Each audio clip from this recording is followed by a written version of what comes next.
Coordinate axis consider करते हैं, Cartesian coordinate axis XYZ, और R एक पोजीशन वेक्टर है।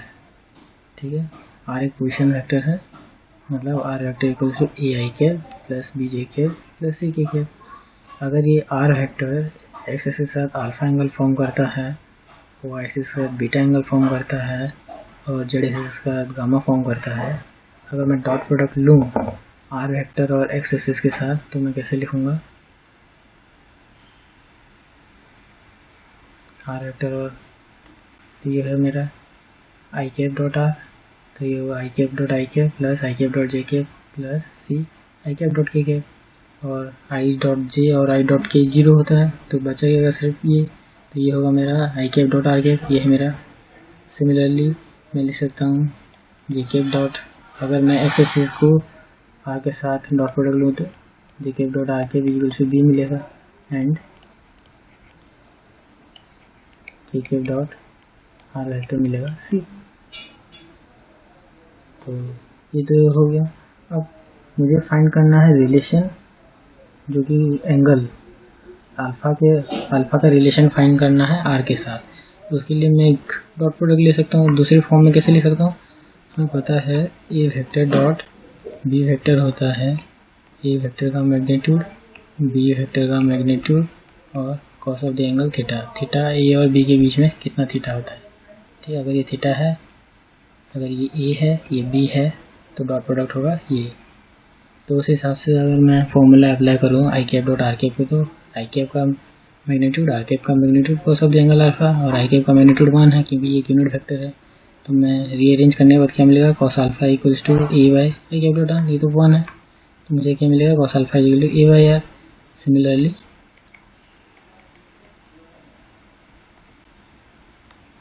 cos beta is equals to b by r, and cos gamma is equals to c by r।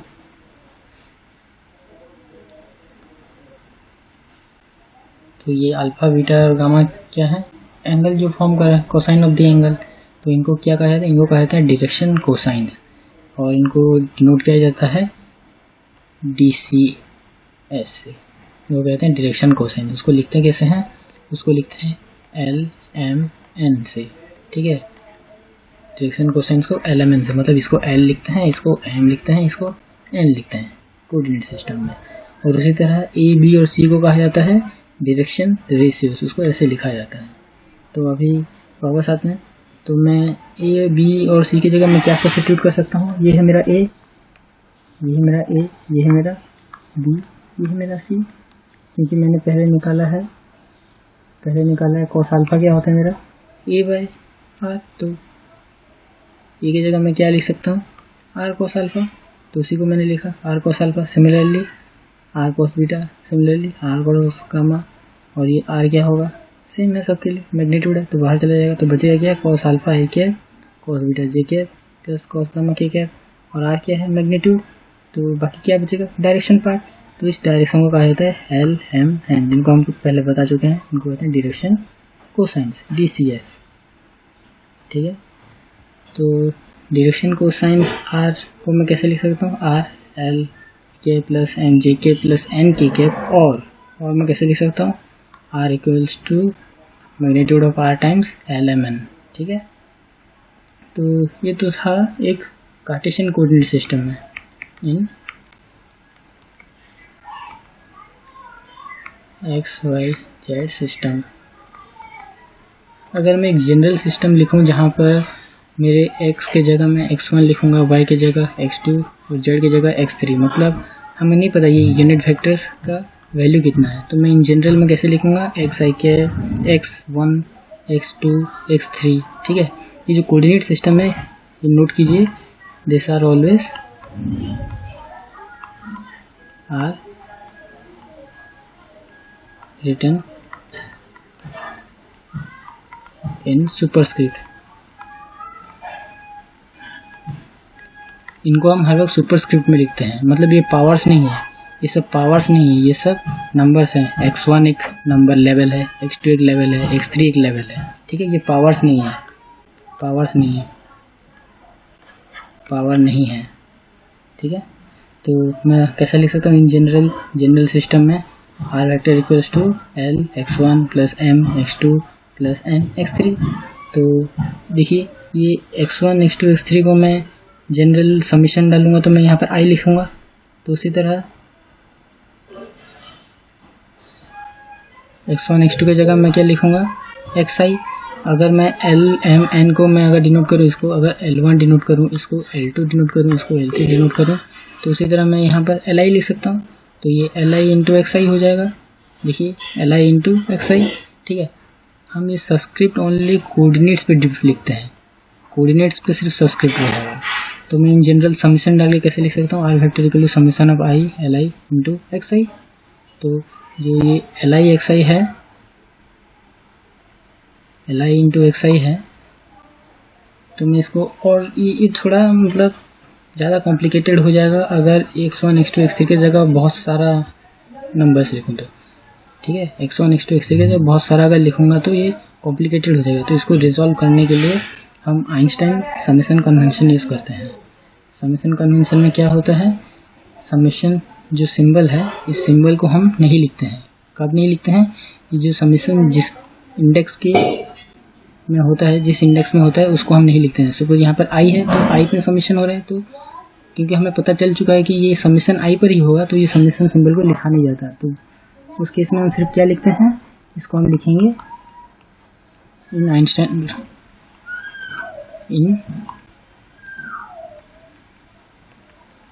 Einstein summation convention लिखेंगे हम R vector equals to Li xi, ठीक है। ये होगा summation convention में। तो समेशन कन्वेंशन को एक बार समराइज कर लेते हैं।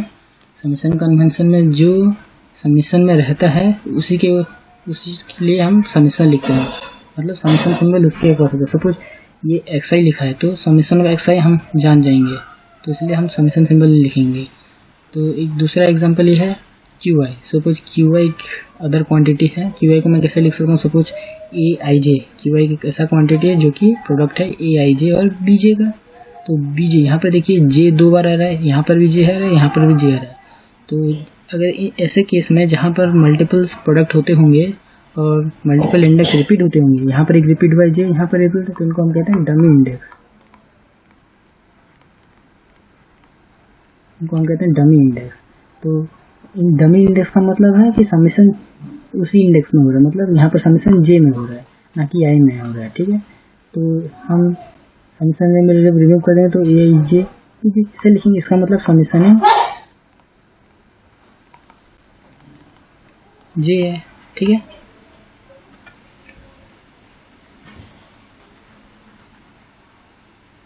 और एक बात ध्यान दीजिए, तो ये i जो है 1 2 3 4, अगर हम कार्टेशियन कोऑर्डिनेट यूज करते हैं तो i का वैल्यू क्या आएगा 1 2 and 3। For and system, and dimension के लिए बहुत सारे सपोज डायमेंशन हो गए, जैसे कि स्पेस टाइम में हम 4 डायमेंशन लेते हैं, तो अगर हायर डायमेंशन के लिए तो ये 1 2 3 4 सो ऑन एंड रख जाएगा, ठीक है। नाउ हमें तो पता चल गया टेंसर क्यों होता है। अब ये देखेंगे टेंसर कैसे होता है। सपोज एक क्वांटिटी है, सपोज एक क्वांटिटी टेंसर है, बोल कैसे पता चलेगा, अगर वो एक सिस्टम में हम उसको एक फॉर्म में लिखते हैं, अगर दूसरे सिस्टम में दूसरे फॉर्म में लिख सकते हैं, अगर दोनों ही सिस्टम में वो एक ही प्रॉपर्टी को सेटिस्फाई करेगा तभी अगर हम उसको टेंसर कहेंगे। तो इसके लिए सपोज हम मान लेते हैं दो coordinate system, x coordinate system, दूसरा है एक्स बार कोऑर्डिनेट सिस्टम, मतलब एक सिस्टम जिसके कोऑर्डिनेट्स एक्स बार होंगे और दूसरा सिस्टम एस जिसके कोऑर्डिनेट एक्स होंगे, ठीक है। ये वाला है ब्लू कलर वाला हमारा एस सिस्टम और पिंक वाला हमारा है एक्स बार सिस्टम। तो हम उसको क्या लिखेंगे, उसके coordinate suppose X Y Z है और इसके X bar Y bar Z bar. तो ये जो x है मैं इसको कैसे लिख सकता हूँ, ये x को मैं लिख सकता हूँ x1 बार, सॉरी ये x को मैं कैसे लिखूँगा, इसको लिखूँगा मैं x1 बार, इसको लिखूँगा मैं x2 बार, इसको लिखूँगा मैं x3 बार, ठीक है। सिमिलरली यहाँ पर मैं इसको कैसे लिखूँगा, इसको मैं लिखूँगा x1 इसको लिखूँगा x2, फिर इसको लिखूँगा x3। ठीक है, तो प्रीवियसली जैसे जो हमने लिखा था, एक पोजीशन वेक्टर को मैं कैसे लिख सकता था, एक पोजीशन वेक्टर को मैं लिख सकता था r vector equals to l i x i, ऐसा लिख रहा था। तो मेरे सपोज ये जो s कोऑर्डिनेट सिस्टम है, ये जो ब्लू वाला है, ब्लू वाले में जो x बार जो एक्सेस है, मैं इनको कैसे लिखूँगा, हर एक एक्सेस मेरे लिए एक टाइप का कोऑर्डिनेट, एक टाइप का पोजीशन फैक्टर हो जाएगा। तो मैं x के लिए, y के लिए, x बार के लिए, y बार और z बार के लिए, तीनों के लिए 3 इक्वेशन लिखूँगा। तो सपोज मैं x बार के लिए लिख रहा हूँ, तो x बार के लिए लिखूँगा तो कैसे लिखूँगा, x बार l कौन से सिस्टम में, ये सब मेरे s सिस्टम में, और ये है मेरा s बार सिस्टम, ये मेरा s सिस्टम है, ये सब मेरा s सिस्टम है। तो मैं कैसे लिखूँगा, मैं s बार पहला वाला क्या होगा, सपोज ये x के लिए लिख रहा हूँ, ये वाला x के लिए लिख रहा हूँ, तो l1 x1 plus l2 x2 plus l3 x3, यहाँ पर जैसे हो रहा था। सिमिलर y के लिए लिखूँगा तो l1 same l1 x1 l2 x2 plus l3 x3। Similar z के लिए लिखूँगा तो l1 x1 plus l2 x2 plus l3 x3। ये सब जो टर्म्स हैं ये सब डिफरेंट होंगे।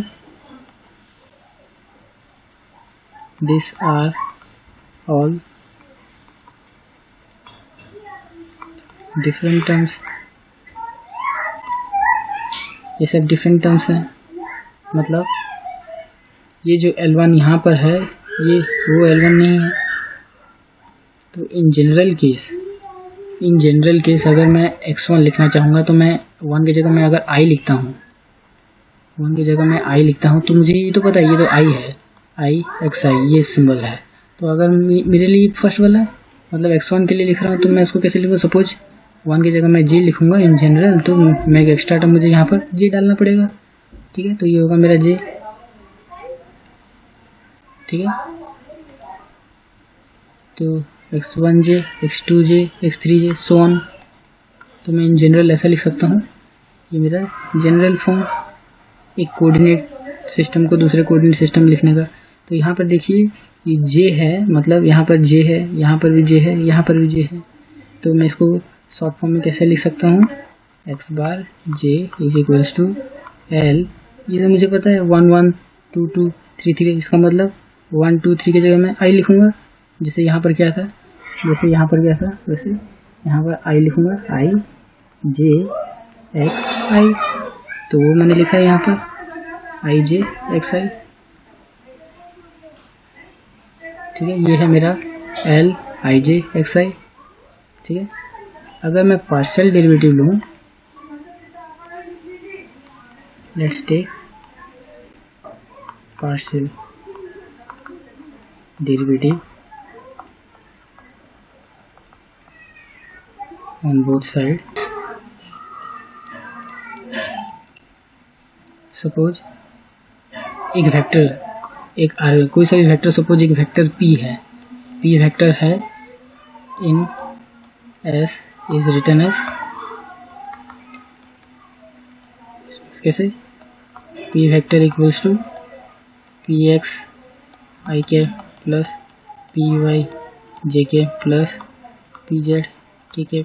और कैसे लिखूँगा, इन समेशन कन्वेंशन, ये होगा क्या, p vector equals to pi। ठीक है, pi होगा where i is equals to 1 2 3, हम पहले ही बात कर चुके हैं 1 2 3। ये क्या है मेरा, ये मेरा क्या है p1, ये है मेरा p2, ये है मेरा p3। ठीक, ना तो एक p को, इसी को मुझे s बार सिस्टम में कैसे लिखूँगा, s बार सिस्टम में कैसे लिखूँगा, इसको लिखने के लिए मुझे एक स्केल फैक्टर चाहिए। कौन सा वाला स्केल फैक्टर, ये है मेरा स्केल फैक्टर, ये है मेरा स्केल फैक्टर। ठीक है, तो मुझे क्या करना पड़ेगा, ये जो स्केल फैक्टर है, सपोज ये वाला मेरा सपोज फिर से लिखते हैं, लेट स्केल फैक्टर क्या है, स्केल फैक्टर क्या है, L I J is equals to delta square J by delta X I, ये है फॉर आई कैप। और अगर एल आई इक्वल्स टू 1 है उस केस में मेरा क्या होगा, एल वन जे, ये क्या है मेरा, L one J equals to del X bar, क्या है ये ध्यान दीजिए ये समेशन है, ठीक है। तो ये है मेरा J by del x one, तो ये क्या होगा, एल वन जे होगा मेरा डेल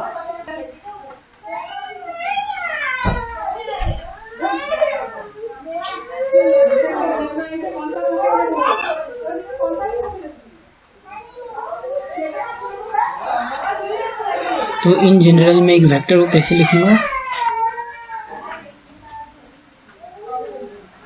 इन जनरल में वेक्टर को कैसे लिखूंगा, वेक्टर मतलब हर एक कंपोनेंट, हर एक पी आई क्या होगा, मल्टीप्लाई होगा किसका, P I into L I J in S bar system,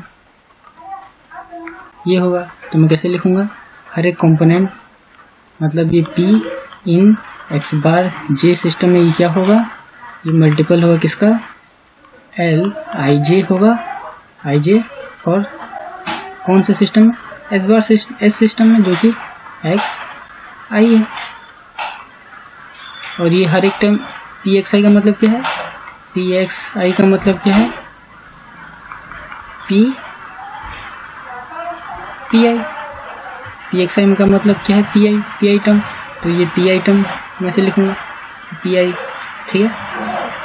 इसको मैंने ऐसे लिखा, इसी टर्म को मैंने कंपोनेंट वाइज ऐसे लिखा है, P J bar equals to L I J P I. Now ये क्या है, ये सब पार्शियल डेरिवेटिव्स हैं, ठीक है, सब पार्शियल डेरिवेटिव्स हैं। तो मैं कैसे लिखूंगा, एल आई जे मुझे पता है, एल आई जे क्या है, ये वाला टर्म है। तो एल आई जे क्या है, ये P J bar equals to del X J by X I P I.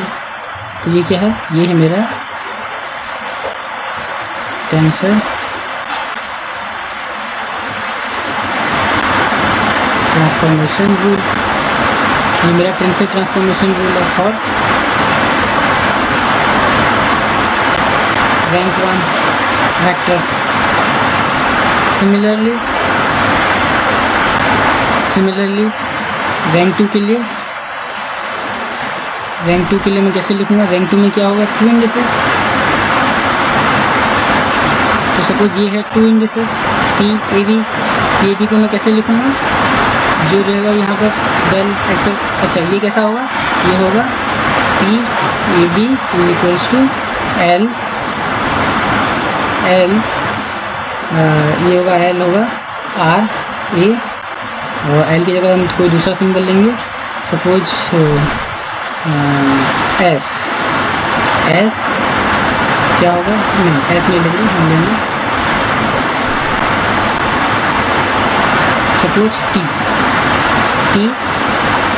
S B P R S, ऐसा होगा। ये टी एस बी ये क्या है मेरा, del X bar A by del X R, और ये है मेरा del X bar S by del X bar B by del X. अच्छा ये नीचे सब्सक्रिप्ट नीचे नहीं रहेगा, ये हर वक्त ऊपर रहेगा, ये सब्सक्रिप्ट ये हर वक्त ऊपर रहेगा, ठीक है, नीचे नहीं। ये होगा बी और ये होगा आर, ये होगा एस। तो मैं इसको ऐसे लिखूँगा, और सेकंड रैंक ऐसे ट्रांसफॉर्म होगा। सिमिलर हायर रैंक कैसे ट्रांसफॉर्म होगा, nth रैंक के लिए P A B C D सोन तो होगा del X bar by del X होगा, सोन इससे मल्टीप्लाई होगा। ये है हायर रैंक के लिए रूल। कौन सा रूल है,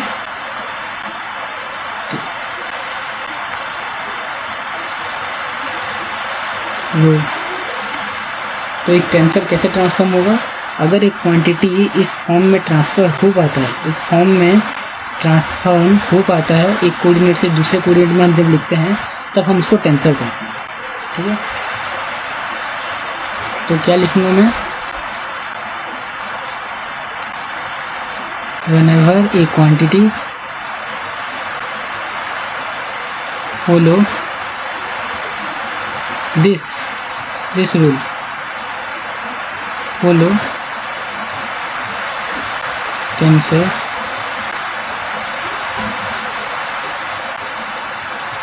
rule, then it is known to be a tensor। तब हम उसको एक टेंसर कहेंगे। तो टर्म है इसको हम कहते हैं जैकोबियन, डिनोटेड एज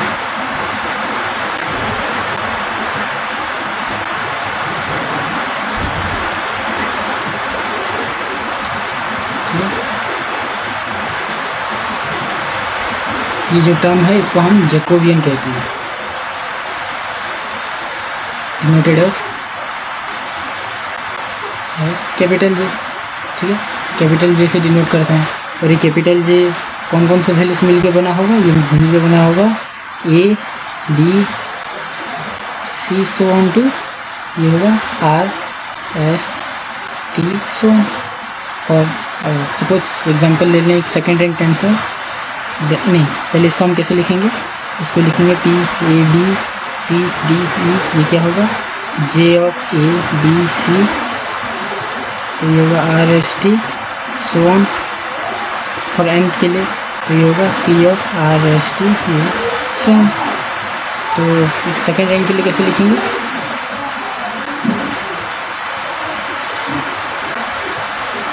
और ये सेकेंड रैंक टेंसर ये होगा पी ए बी होगा, दो इंडेक्स होगा A B J A B, और सपोज ये होगा आई जे, तो ये होगा पी आई जे। ठीक है, तो ये सपोज एक वेक्टर आर है, सपोज ये tensor of rank 1, that is vector are in a frame S is R of x1 x2, that is R equals to R1, that is R equals to R1। ये है x1 का plus R2 x2 का। तो S frame में ये है इतना। तो एक फ्रेम एक दूसरा फ्रेम, सपोज एस्टेस frame, suppose then in another frame से S बार, जो कि क्या है S बार 1 S बार 2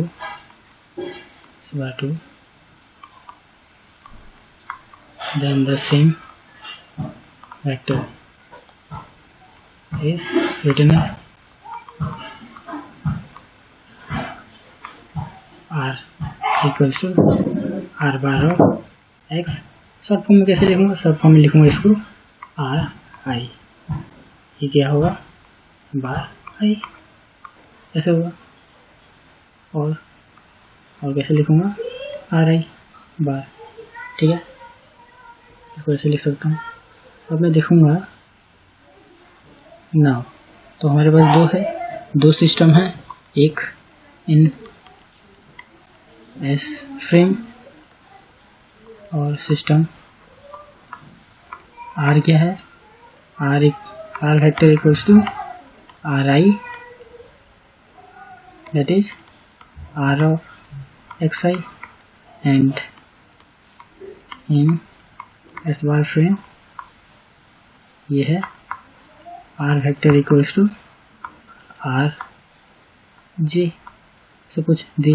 अच्छा, दोनों डिफरेंट सिस्टम है, इसलिए हम दो अलग अलग इंडेक्सर भेजेंगे। हर एक टाइम जब आपको दो डिफरेंट क्वांटिटी, एक क्वांटिटी को दो डिफरेंट सिस्टम में दिखाना हो तो हमें डिफरेंट इंडिसेस यूज करना है। ठीक है। फ्रेम, अगर ये फ्रेम थीटा अमाउंट से रोटेट हुआ है, क्योंकि दोनों ऑर्थोगोनल है, both S and S bar are orthogonal. Orthogonal मतलब दोनों परपेंडिकुलर होंगे, एक्स बार कॉस थीटा, और ये होगा क्या, प्लस x2 साइन थीटा, है ना। इसको हम कंपोनेंट वाइज स्प्लिट करेंगे। अगर ये एक्स एक्सिस के साथ थीटा फॉर्म कर रहा है तो ये वाला एक्स कंपोनेंट होगा ये, और ये उसका परपेंडिकुलर कंपोनेंट। सिमिलरली इसके लिए क्या होगा, एक्स बार 2 इक्वल्स टू ये वाला, ये थीटा फॉर्म कर रहा है तो ये इसके साथ थीटा फॉर्म करेगा। ठीक है, तो ये होगा x, और ये होगा इसका नेगेटिव में, तो ये होगा x1 साइन थीटा, जो कि नेगेटिव होगा, ऑपोजिट साइड में है, प्लस x2 कॉस थीटा। तो वापस लिखते हैं, तो ये क्या होगा मेरा, x बार 1 होगा x1 cos theta plus x2 sine theta. Similarly x bar 2 होगा, ये क्या होगा मेरा, minus x1 sine theta plus x2 cos theta. तो अभी क्या फाइंड करना है, we need to find scale factor. तो जो फर्स्ट होगा डेल x बार 1 ये बाई डेल x1, ये क्या होगा, del by del x1 of ये x bar cos theta plus x2 sine theta, जो कि होगा del x bar 1 by del x1 equals to, ये तो जीरो हो जाएगा because del x2 by del x1 equals to zero as system is orthogonal. System orthogonal है, so क्या बचेगा मेरे पास सिर्फ cos थीटा। सिमिलरली एंड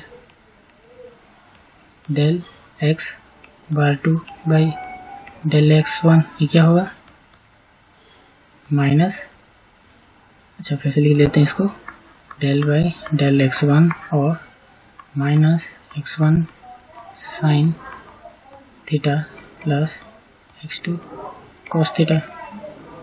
तो ये क्या होगा, del x bar 2 by del x1, ये होगा माइनस साइन थीटा। सिमिलरली बाकी दो terms, similarly del x bar 1 by del x2, ये क्या होगा, with respect to second derivative होगा, ये विद रिस्पेक्ट टू सेकंड होगा, तो ये क्या होगा, del by del x2 of x1 cos theta plus x2 sin theta. This implies that del x bar 1 by del x2, ये क्या होगा, sin थीटा। और देन क्या बचेगा हमारे पास, del x bar 2 by del x2, ये होगा cos थीटा। ठीक है, ठीक, ये वाला टर्म क्या होगा, del x bar j by del x है, तो ये वाला टर्म क्या होगा, ये होगा मेरा L 11। सिमिलर ये होगा मेरा L 12, ये होगा L आई जे, नीचे आई रहेगा तो ये होगा 12। सिमिलर ये होगा मेरा L 21, ये होगा मेरा L sine theta and L22 है कॉस थीटा। ठीक है, तो अभी 10 सीरीज करूँगा।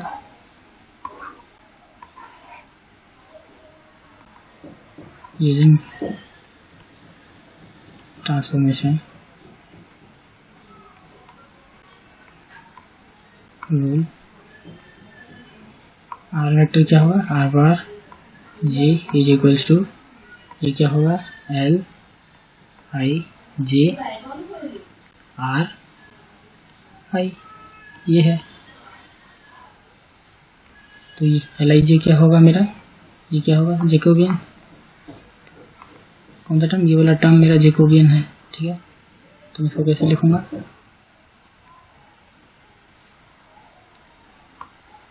सपोज R1 लिखूंगा तो क्या लिखूंगा, R1 फर्स्ट टर्म होगा L I 1 R I, जो कि होगा मेरा L11। ठीक है, तो ये होगा 11 R1 plus L12 L11 L12 L21 L22, ये होगा मेरा R1 R2। ठीक है, तो ये जो टर्म है ये है मेरा जैकोबियन। ठीक है, और फाइनली इसको कैसे लिखेंगे, फाइनली इन जनरल कैसे लिखेंगे, in general a Jacobian of rank two tensor is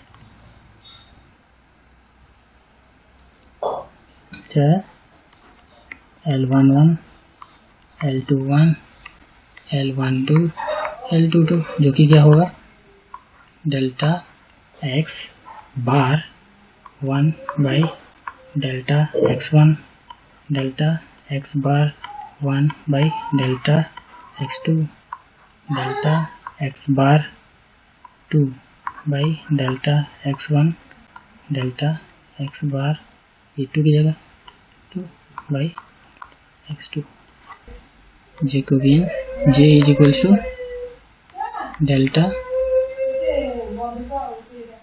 x bar 1 by x1 delta x bar by delta x2 x delta x bar 1 by delta x3 delta x bar 2 by delta x1 x bar 2 by delta x2 x bar 2 by delta x3, ये होगा delta x bar 3 by delta x1। ठीक है, तो